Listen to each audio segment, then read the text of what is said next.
Do you know that how you feel when you're eating affects how the food will be digested? Let's talk about how your nutrition and your mind affect each other.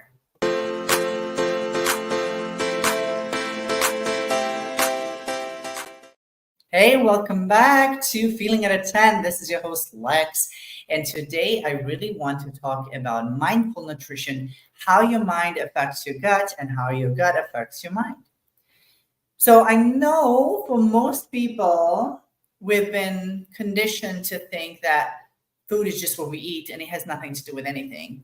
But the statement, you are what you eat, is 100% a correct statement, because what we eat is what our cells are made of. Because that's how the cells rejuvenate themselves, that's how they get the nutrients, that's how they get better or worse. And I want you to really start paying attention to the ingredients that you're eating. And we've talked about this before. But I also want to address mindful nutrition and mindful eating today, because we're going to take a deeper dive into this intersection between mindfulness and nutrition. So let's talk about mindful eating basics.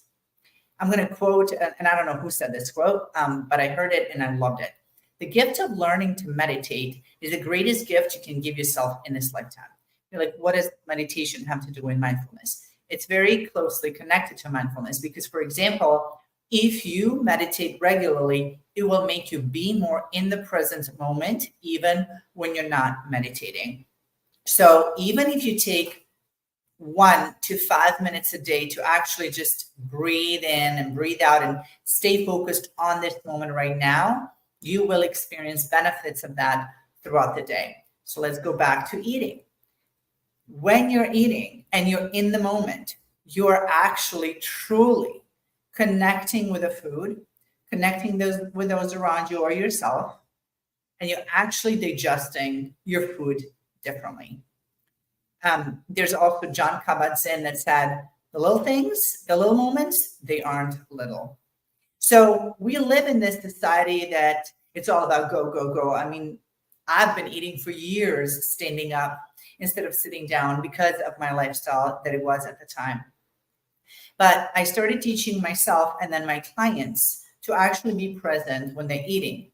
And what happens is, for example, like I don't like having people feel deprived when it comes to nutrition. So when I work with my clients, we find a way for them to eat what they want, either in a healthy version or have their, little go-to meals or have their whatever. I don't like the term cheat meals, but like whatever works for them. It has to work for you. Not whether I like it or not, it has to work for you. So what I've realized for me then, and this is why I included it in my method, the Buko method, it's being present that makes you really understand, do you like this food? Is it good for you or not? And also enjoy it more. Years ago, I heard about this book called French Women Don't Get Fat. And the lady who wrote the book, again, I don't know her name right now, but she was talking about how they eat croissants full of chocolate, but they eat one and they really, really enjoy it. And truly, this is how I started approaching things, and it made all the difference first with me and then with all my clients. Because let's say you want a cheesecake, a piece of cheesecake, okay? The more you're going to tell yourself, I can't have it, I shouldn't have it, the more you're going to want it, right? It's how our mind works. For one, you can say, I don't really want it right now. But if you're having that craving, I always tell my clients, don't fight it if it's starting to take so much of your mental space. Go get that cheesecake or cookie or whatever it is that you wanted. But what I want you to do is just take a moment and actually be present while you're eating it. Take a spoonful or, take a bite of it and really think about the taste. Connect with your senses. What is it all tasting like? What's the texture of it? Connect with yourself in the moment. Now, with me, it worked one way, and then with literally all my clients, worked a different way. They would all come back to say, you know what? I had a bite or two and I didn't even want it anymore. Because what happens is you start really tasting and getting focused on what it tastes like for you. Does it bring you as much joy? And what they come to realize is No, I'm actually not tasting what I thought I was going to taste.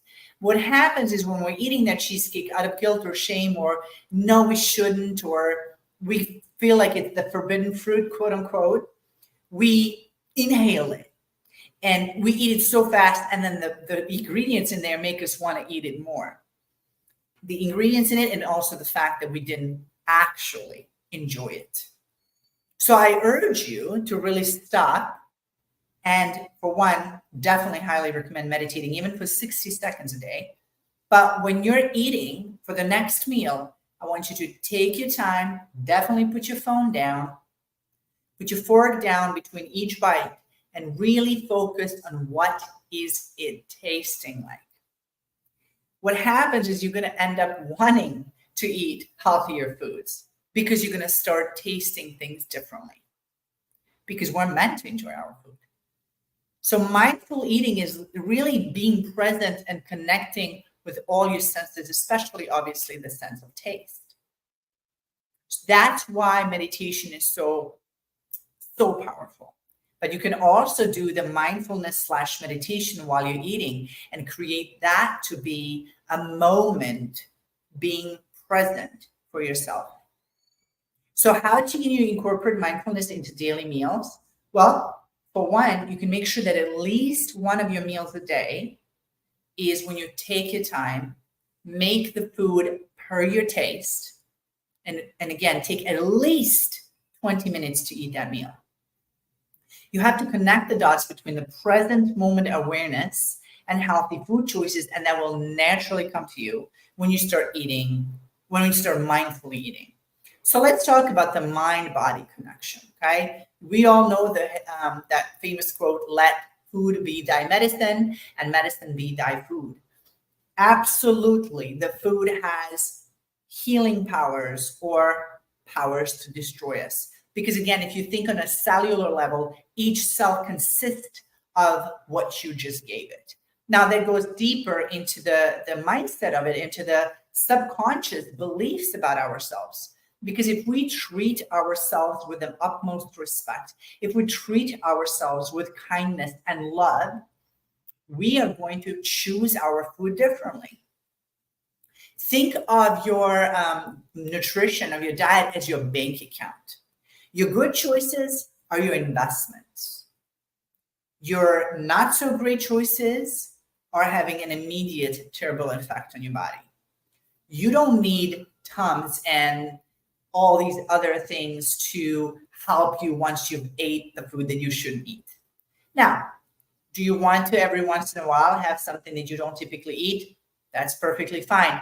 But you want to make sure it aligns with you and it's not your everyday thing.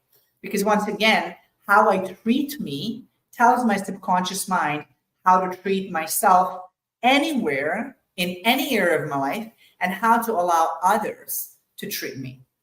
For example, everybody knows me. And when I lived in Nashville, Tennessee, and I had the fitness studio, everybody knows me from back in the day. And I had a really nice community. We used to go to dinners together. We used to go to movies together.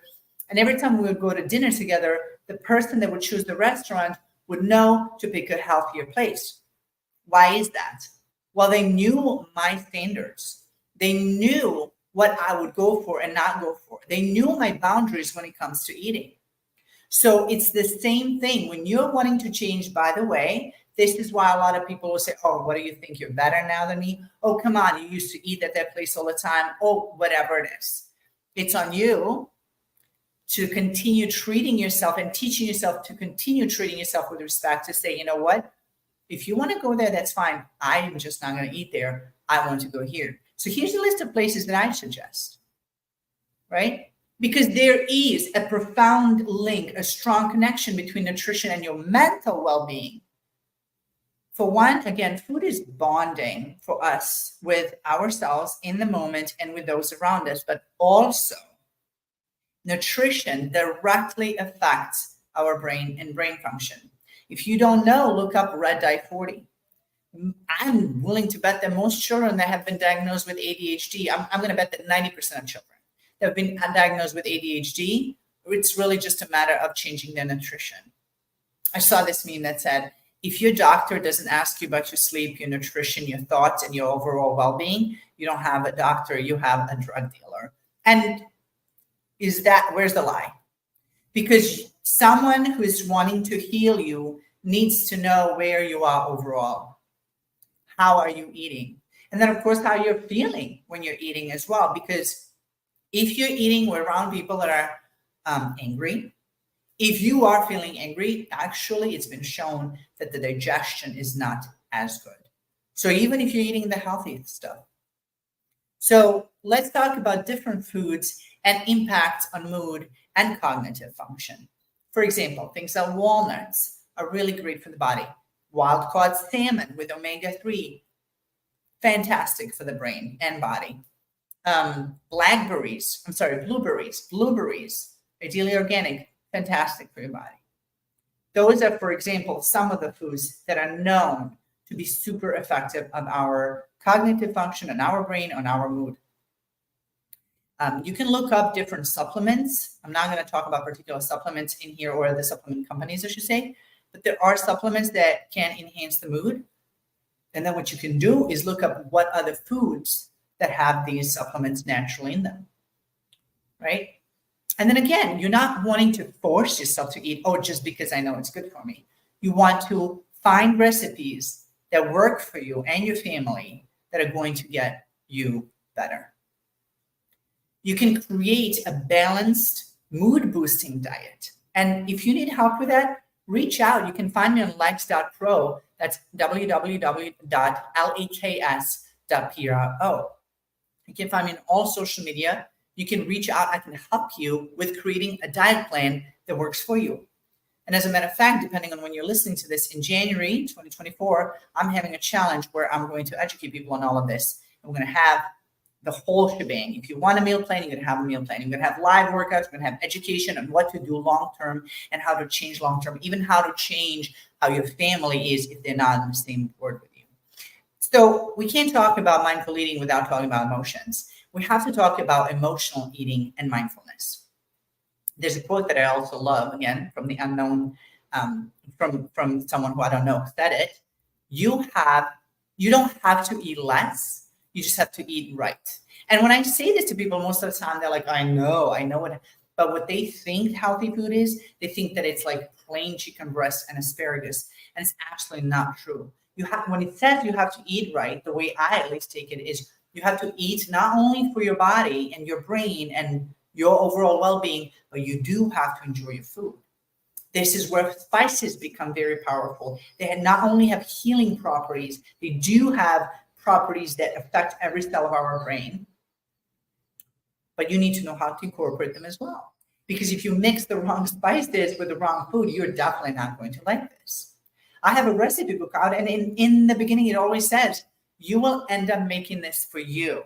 So the first time you make it, if you don't like it, just think about what is it more that I need? What is it more or less that I need in this? And I have my clients, we do this together, where we create recipes that actually work for them and literally virtually sit in their kitchen where they mix something until it's per their taste. Like we do the chocolate bars, we do the ice cream, we do all kinds of different things so that they have something that's their go-to.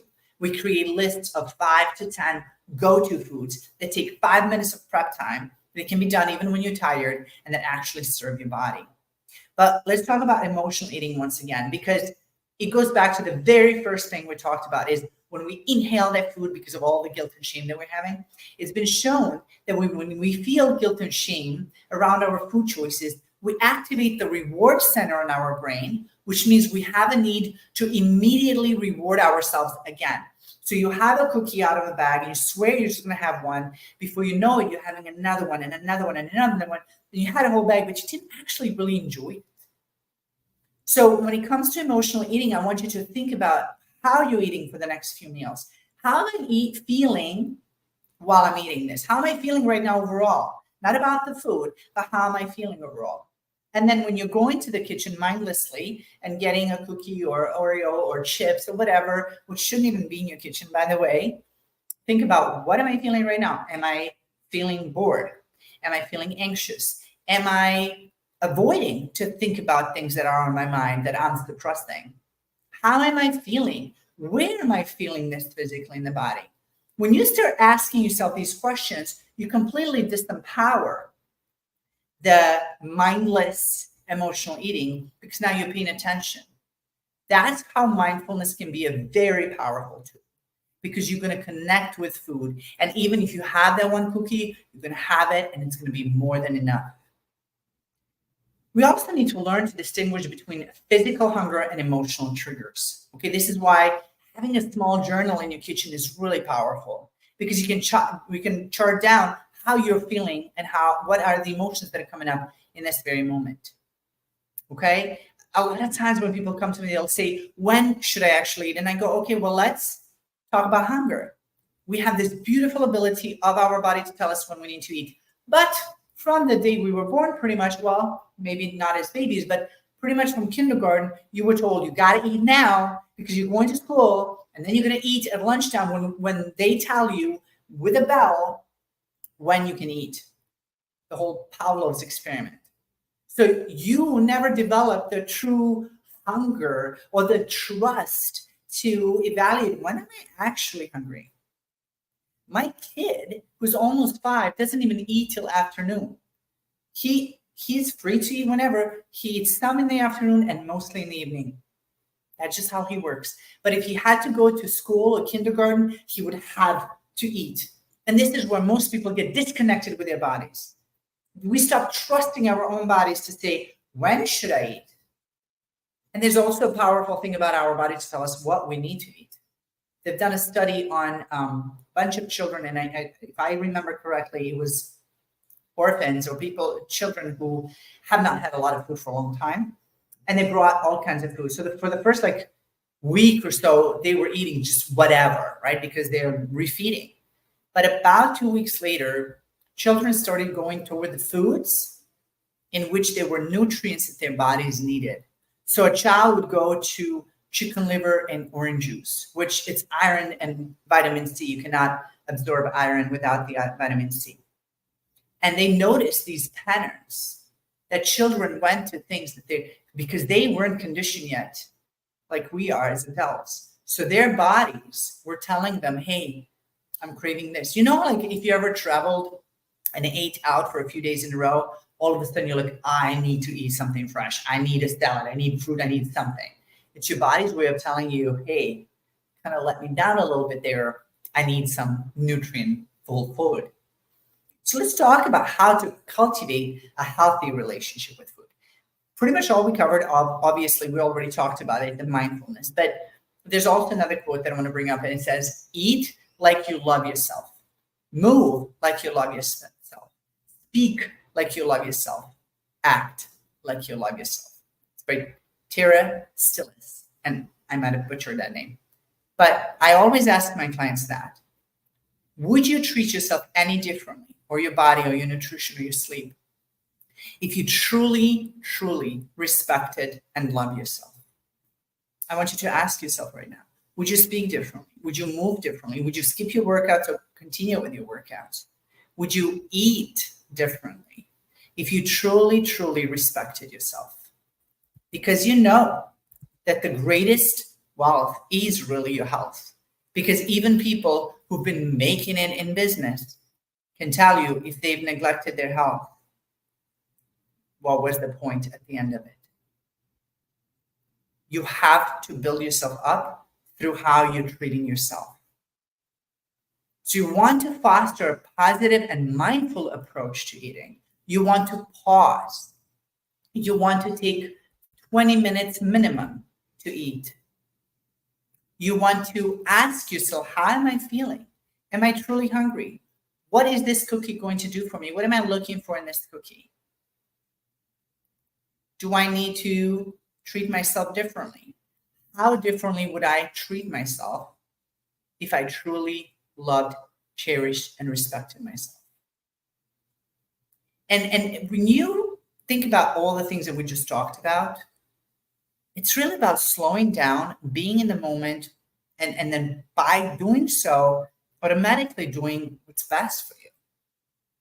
Now, you know I could talk about nutrition day and night. But obviously, this episode was a lot about the mindset and how you approach food. And it's about slowing down and, as we say, smelling the roses.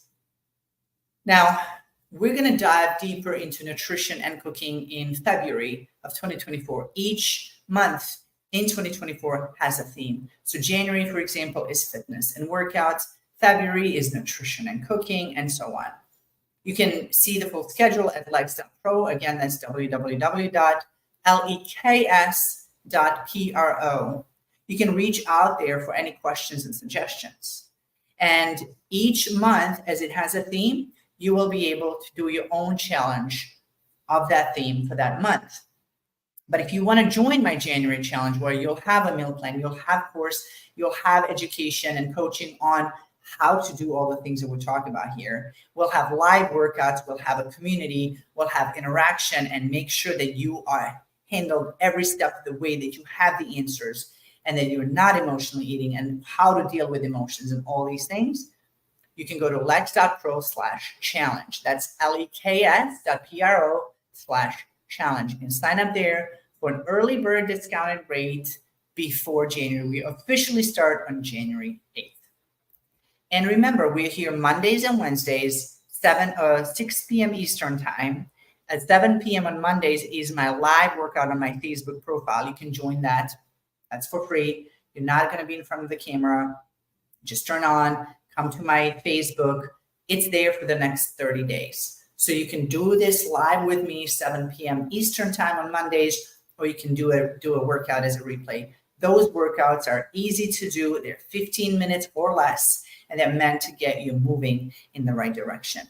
And again, for any other information, you can find me on social media. It is my name everywhere, Lex Vucko. That's LEKSVUCKO. You can also submit questions, suggestions. You can do that on my DMs. You can do that on my website.